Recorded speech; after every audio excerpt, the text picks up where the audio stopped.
Bon, on voit une question. Quelqu'un qui voudrait savoir au sujet des doubles inscriptions, si nous pouvons une LAS en tant que formation. Et je crois qu'on ne comprenait pas cette question. Si, non, pas particulièrement. Voilà, donc s'il y a personne qui a posé cette question, vous pouvez la préciser. Ça nous arrangerait. Alors peut-être que parler de l'inscription cumulative à l'université se fait effectivement de manière automatique. Lorsque l'on s'inscrit en classe préparatoire, automatiquement les étudiants sont inscrits en cumulatif à l'université. Ce qui permet d'une part la validation des ECTS, donc peut-être ça les LAS, c'est les crédits européens qui permettent d'avoir une multivalence et qui permettent de valider un semestre ou une année en cas de réorientation à l'université ou dans un autre parcours de formation. C'est ça que je fais référence à cette question.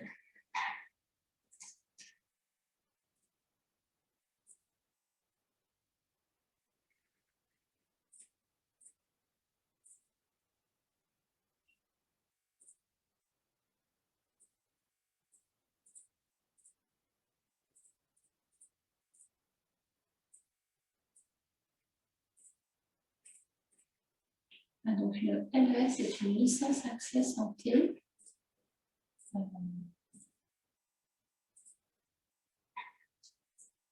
De toute façon, je ne sais même pas pourquoi est-ce qu'ils s'inscrivent. Ils s'inscrivent à la fac, mais sur quel parcours en fait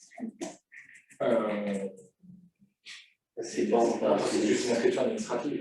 Oui, c'est ça. L'inscription, elle est purement administrative et c'est après, quand on demande pour les élèves qui n'intègrent pas une grande école, par exemple, ou qui souhaitent se réorienter vers l'université, à ce moment-là, il y a une validation des acquis et un choix, une demande des élèves d'entrer en L2 ou en L3 dans telle ou telle filière précise. Il y a une commission qui va examiner. Voilà, une commission qui examine les dossiers. Et je ne sais pas s'il y a déjà eu des demandes pour la LAS, parce que peut-être qu'elle n'existe pas. Oui, non, ça ne me dit rien comme ça. En tout cas, on a eu des demandes pour pas mal de types de formations différentes. En général, ça ne posait pas spécialement de soucis, voilà. Même pour celles qui étaient quand même un peu sélectives, en quelque sorte, à la faculté. Enfin, donc ça n'a pas posé de problème particulier. Donc là, dans le cas précis, je ne sais pas, mais ce qu'on a pu voir, en tout cas, c'est que l'université est assez ouverte de toute façon, de ce point de vue-là. Et puis, après examen des dossiers, en général, ça se passe quand même relativement bien. On demande combien de classes prépa BCPST y a-t-il? Alors, au lycée Clémenceau, il existe 2 classes de première année et 2 classes de seconde année. Les 2 classes étant remplies entre 45 et 48 étudiants. Après, parce que là, il y en a beaucoup plus. Au lycée Clémenceau, 2 classes de première année, 2 classes de deuxième année. Au sujet du recrutement géographique, quelqu'un qui nous demande si on prend des étudiants hors Grand Ouest qui auraient de la famille à Nantes. Alors, le fait d'avoir de la famille à Nantes, c'est à chacun de se débrouiller du point de vue logistique. Nous, effectivement, nous étudions les dossiers, tous les dossiers de France, nous les regardons tous. Mais c'est vrai que, naturellement, un élève qui aurait une autre classe préparatoire des CPST de niveau équivalent proche de chez lui, a tout intérêt à s'y orienter. Nous, ça ne nous dérange pas de prendre des gens qui viennent de la France, mais on se pose la question de l'éloignement familial et puis voilà, le retour du week-end, des vacances. C'est difficile d'être indépendant de chez soi. C'est vrai que naturellement, notre recrutement se fait plutôt sur le Grand Ouest. Ne nous interdisons pas de recruter les dossiers qui n'en ont plus.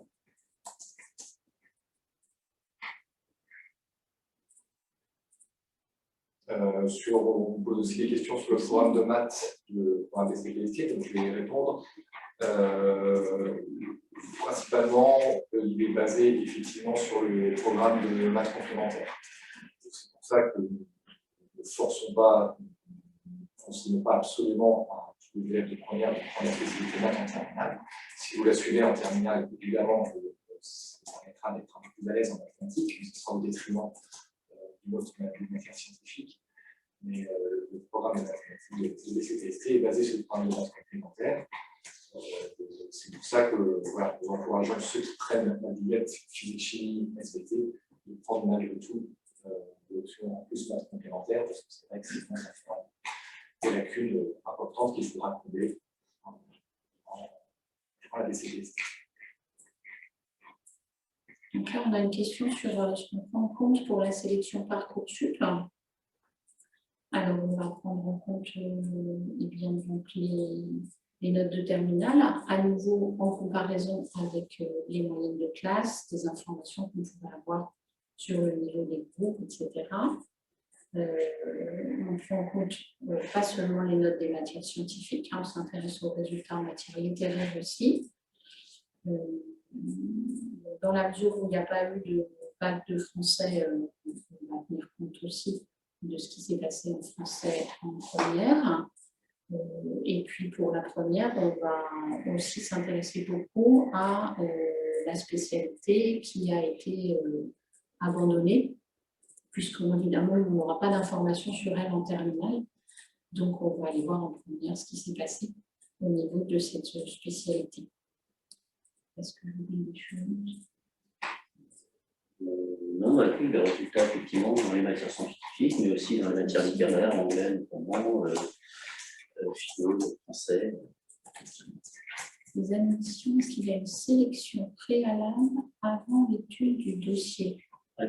Pas véritablement de sélection préalable, mais effectivement, il y a un pré-classement, on va dire, qui est effectué, mais tous les dossiers, de toute façon, sont regardés par au moins un minimum 2 enseignants avant, effectivement, l'admission finale, voire même, s'il y a des doutes, d'autres enseignants pourront éventuellement regarder aussi le dossier. Ce n'est pas une présélection, c'est effectivement un pré-traitement des dossiers en quelque sorte avant de les regarder.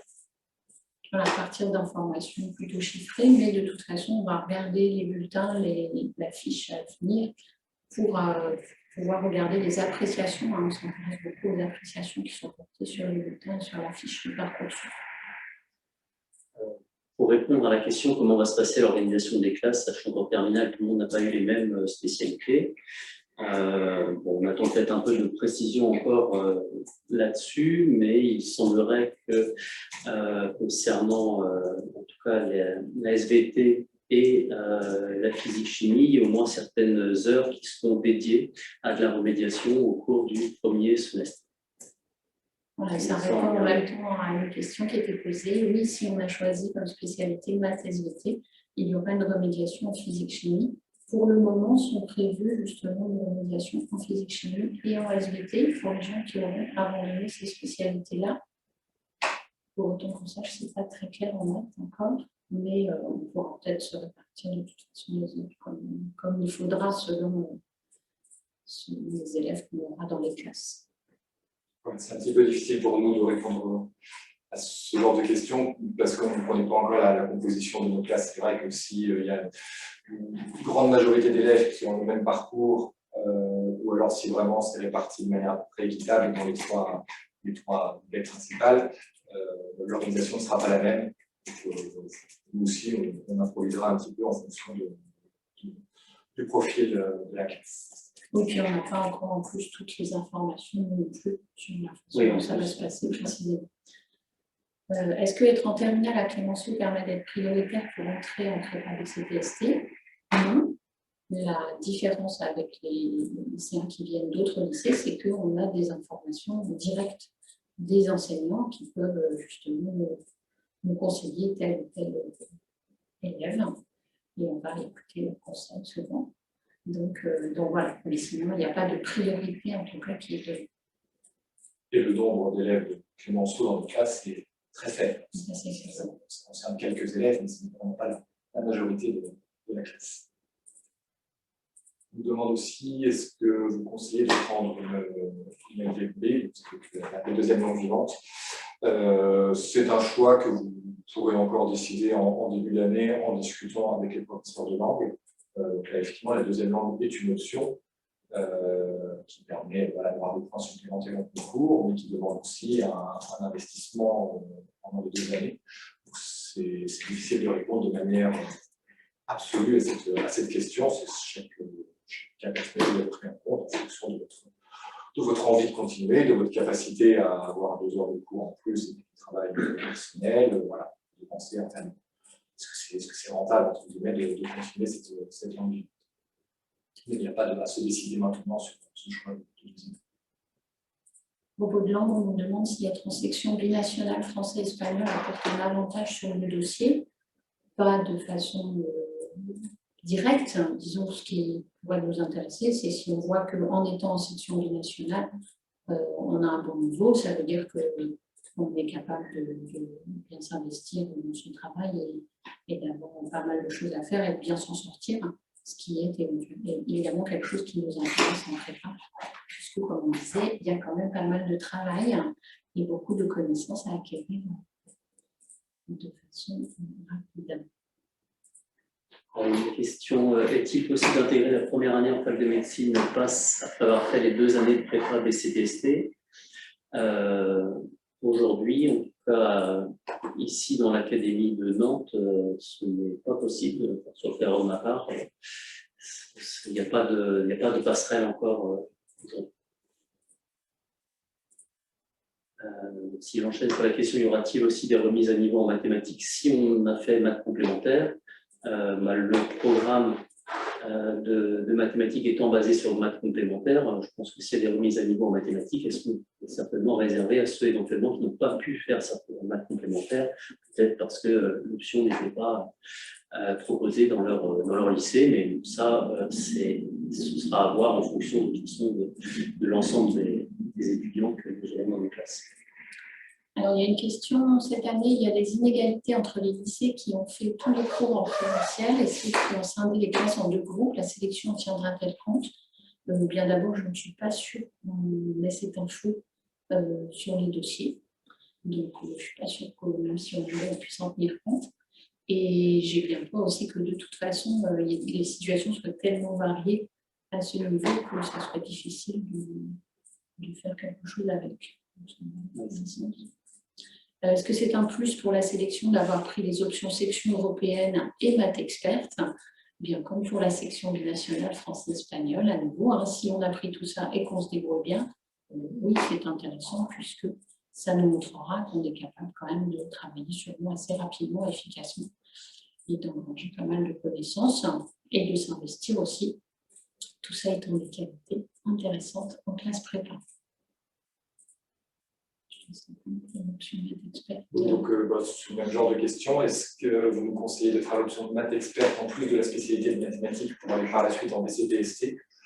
Ce n'est pas un... C'est vraiment... C'est un plus dans le sens, effectivement, où ça vous donnera un peu plus vous serez un peu plus à l'aise en mathématiques en arrivant en BCPST par rapport à des élèves qui ne suivent plus la spécialité maths que l'option maths complémentaire. Mais la plupart des choses que vous verrez en plus dans cette option ne sont pas vraiment utiles, ne sont pas reprises en CPST. Encore une fois, sur un dossier, ça montre juste que voilà, vous avez une capacité de travail et que vous êtes capable de supporter un temps un peu plus lourd. Peut-être une question sur maths expert, tu vois. Est-elle valorisée même si les notes ne sont pas très bonnes?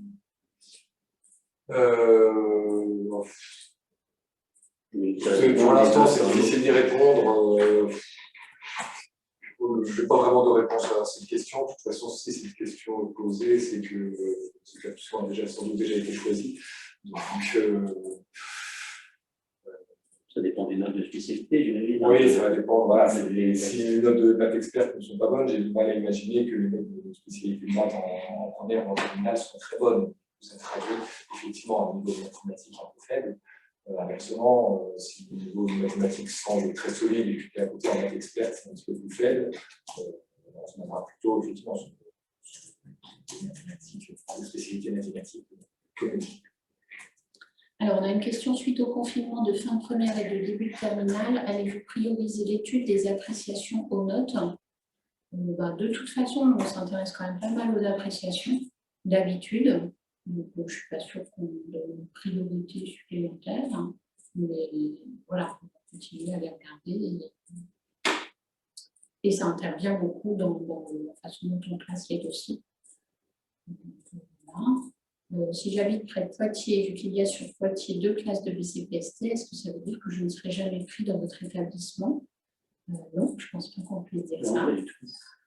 Il n'y a pas de raison. Donc, on va amener le dossier et on va le classer, voilà, sans critère géographique particulier. Et puis, je peux terminer, alors, de passer la main. Des cours sont-ils prévus le samedi? Donc, pas de cours le samedi en BCPST, mais DTS. Donc, pratiquement, effectivement, tous les samedis occupés, à quelques exceptions près, parfois juste avant les vacances, pas de DS, mais parfois il y en a. Et que le matin. C'est que le matin. La BCPST de Nantes a-t-elle une spécificité par rapport aux autres? Oui, on est très sympa. Le cadre, déjà, effectivement, déjà du lycée, sans même parler de nous. Le cadre est pas mal, c'est vrai qu'on est juste à côté de la gare, du jardin des plantes, les bâtiments c'est un beau lycée. Quand même effectivement plutôt pas mal. Sinon, concernant la prépa en elle-même, je ne sais pas comparer aux autres, mais effectivement, je pense qu'on a une équipe enseignante quand même qui est très bienveillante par rapport aux élèves. Je ne suis pas spécialement tourné vers ces statistiques ou ce genre de choses. Et donc, je pense qu'on a quand même des élèves épanouis, et c'est peut-être le cas aussi ailleurs, et certainement d'ailleurs. Voilà, il ne faut pas hésiter à revenir leur poser la question. Justement, il y a des élèves qui seront présents lundi entre 18h et 19h pour répondre aux questions. Et ils pourront vous dire si effectivement l'ambiance est bonne et ce que les lycées a de particulier. Mais en tout cas, on ne prépare pas d'une manière particulière par rapport aux autres lycées. Enfin, je veux dire, au niveau du contenu, oui, non, ça n'est pas différent. Et comment se passe l'école en BCPST? Comment s'y préparer? Donc, tous les semaines, effectivement, il y a ces interrogations orales.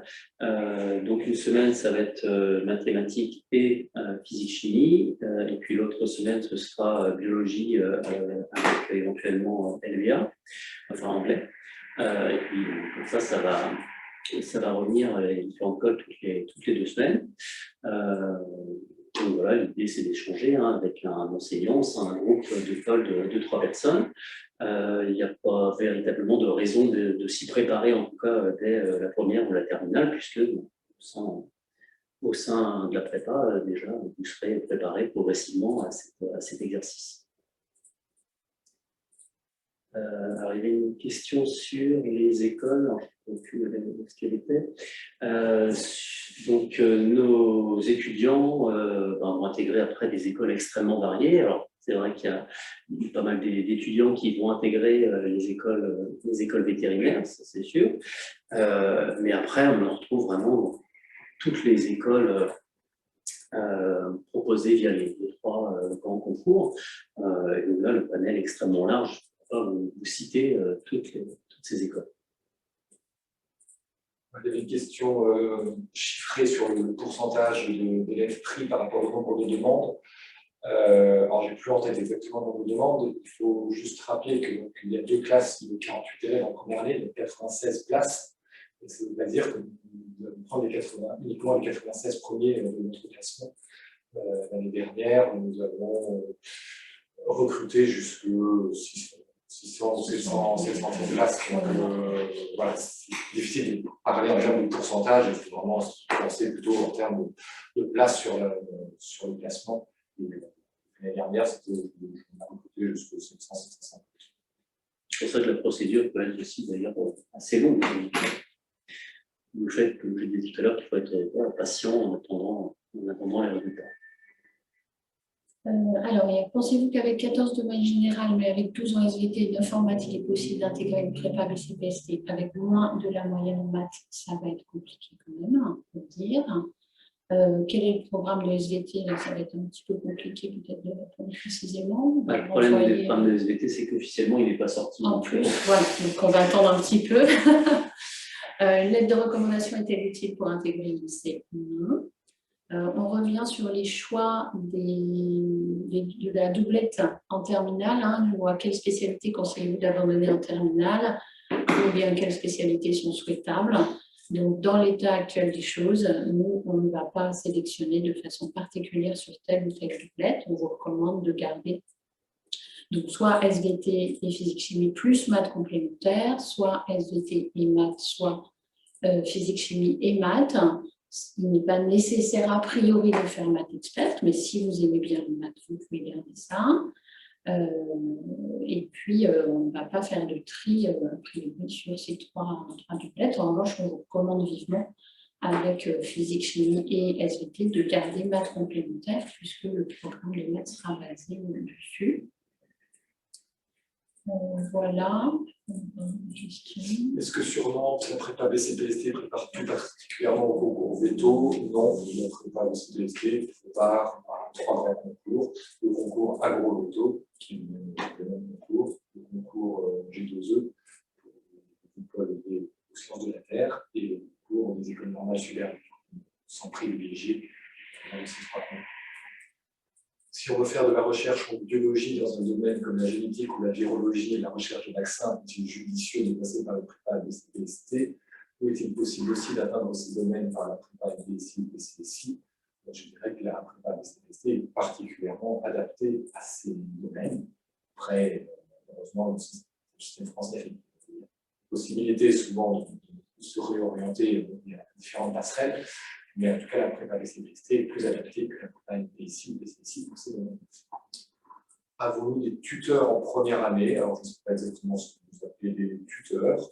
Il y a un système de parrainage, mais plutôt amical avec des étudiants de seconde année. Mais pas de tutorat vraiment mis en place d'un point de vue des professeurs. Après, vous pourrez poser des questions au point de vue des étudiants, comment ils se gèrent en interne, mais pas d'un point de vue institutionnel. Il y a une question sur la prépa intégrée dans les écoles vétérinaires, avec les prépas intégrées qui vont ouvrir. Si on rate les épreuves d'entrée, est-ce que ça signifie qu'on ne pourra pas avoir 2 chances en prépa? Donc, si vous allez à l'oral, en tout cas de cette sélection, à ce moment-là, ça compte comme une chance de passer le concours. Et donc, effectivement, il ne vous restera après qu'une possibilité de le passer en prépa. Est-ce que le nombre de places dans les prépas intégrées vont être déduites de celles de prépa? Oui, tout à fait. Est-ce qu'une certification PICS est un plus pour être admis? Je ne sais pas ce que c'est. Non. Bon, donc probablement pas. On va répondre non à cette question. Ce n'est pas la peine d'avoir une certification PICS, nous ne savons pas ce que c'est. Quelle est la moyenne en terminale des élèves qui intègrent la prépa? Je ne crois pas qu'on puisse répondre à cette question, et encore moins par le fait que de toute façon, les profils des élèves vont changer complètement cette année. Quel est le pourcentage d'entrée dans une NV française à l'issue de la 2e année de BCPST? Je pense que l'an dernier, on était à 14 ou 15 par classe qui ont intégré une école veto. Il me semble bien. 40 à 50% de ceux qui sont inscrits, ou en tout cas les années les meilleures? Je ne sais plus par rapport à l'inscription. Je ne sais plus par rapport au nombre d'inscriptions. Oui, tout à fait. Voilà, on retrouve les résultats sur le site.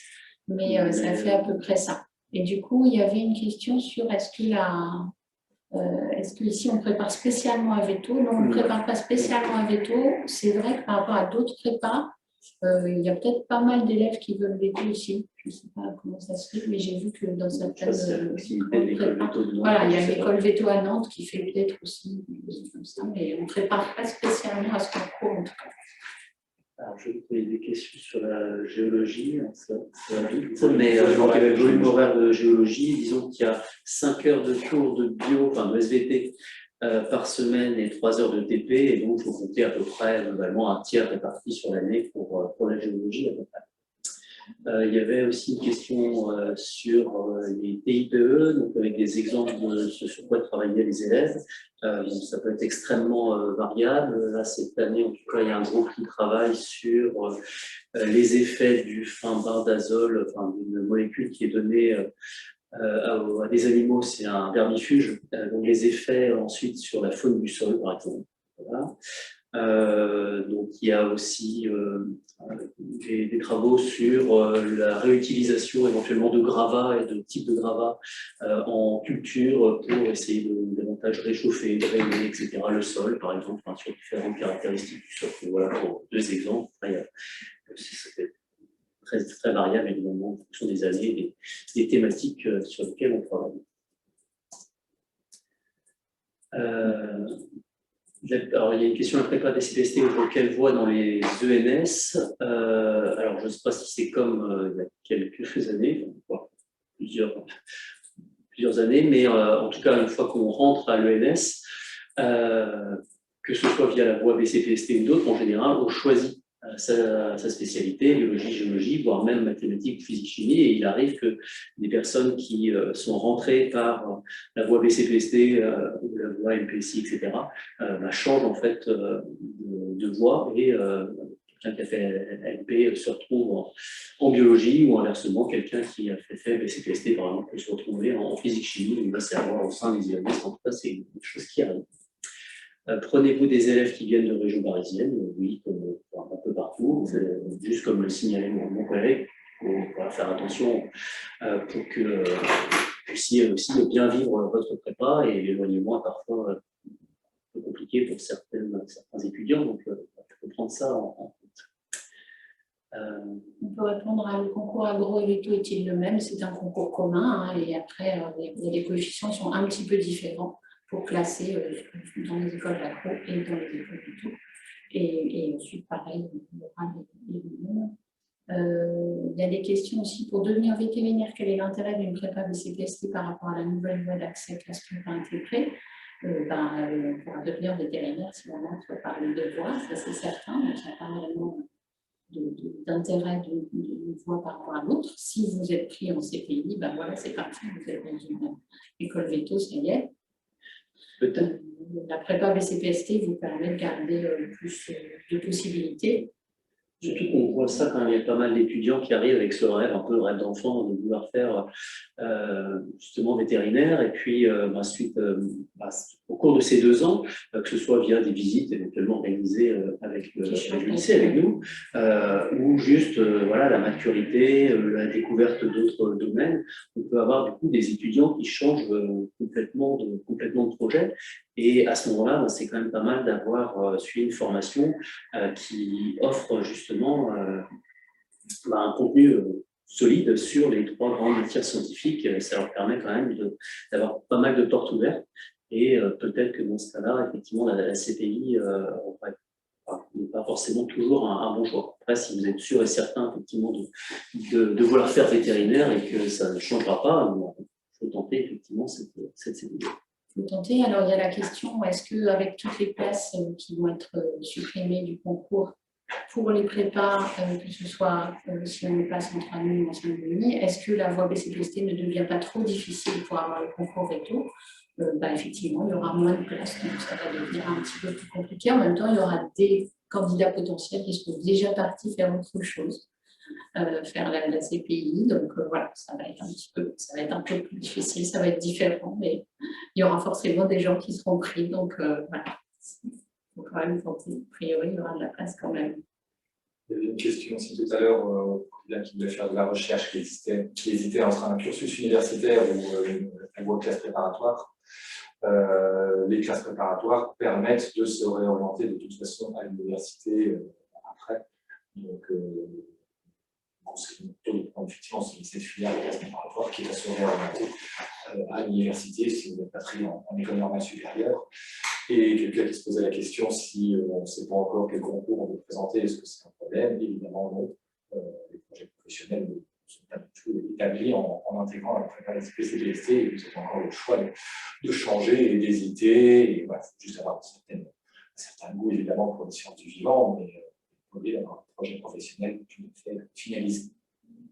Donc, sur la question précédente, ça allait avec une question, les 2 années de prépa permettent-elles de valider une licence?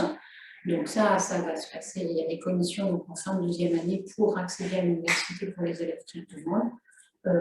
En règle générale, enfin, les élèves sont pris éventuellement en L3, donc c'est comme s'ils avaient fait L1 et L2, c'est validé, ou sinon dans une L2 si c'est des filières plus en tension, des choses un petit peu plus spécifiques, et puis selon leur niveau aussi. Mais enfin, en tout cas, on valide au moins une année, voire 2 années de licence en ayant fait ça peut être. Les pourcentages de redoublement en deuxième année, c'est assez variable en fonction des années. Oui, on est sur peut-être 8 redoublants dans les classes, là, entre 6 et 8, je dirais. Donc sur 48 élèves en tout cas. Voilà, mais bon, ça c'est effectivement un petit peu fluctuant selon les années. Et souvent, ce sont des redoublements choisis. C'est ça, ce sont souvent des élèves qui redoublent pour avoir des trucs, justement. Alors, si on n'a pas pris la spécialité SVT en terminale, cela va-t-il créer des lacunes pour la première année de prépa? Oui, mais bon, après, de toute façon, c'est le système qui renforce certainement des lacunes en SVT ou une autre matière, mais on travaillera dessus et puis ça ne va pas poser de souci de pouvoir justement rattraper un peu le niveau de ceux qui ont suivi la spécialité. Ça, ce sera notre objectif. On a une question qui demande quelle est la place du projet motivé dans la sélection. Je ne dirais pas énorme. Donc, si vous avez quelque chose de vraiment précis à dire, mais voilà, si c'est juste pour expliquer que vous voulez faire du CPST parce que vous avez très envie de faire veto depuis que vous êtes tout petit, ça va être quelque chose qu'on va avoir très souvent, donc pas trop vous appesantir sur la question. Non, je voulais juste dire effectivement que ça va dépendre après aussi des dossiers et que un dossier de toute façon qui sera très peu soutenu par des résultats scolaires corrects, de toute façon, ça n'aura pas trop d'importance. Après, pour certains dossiers, effectivement, ou dans des cas très spécifiques, ça peut être intéressant en tout cas de bien justement motiver votre projet et qu'on puisse avoir accès à certaines informations.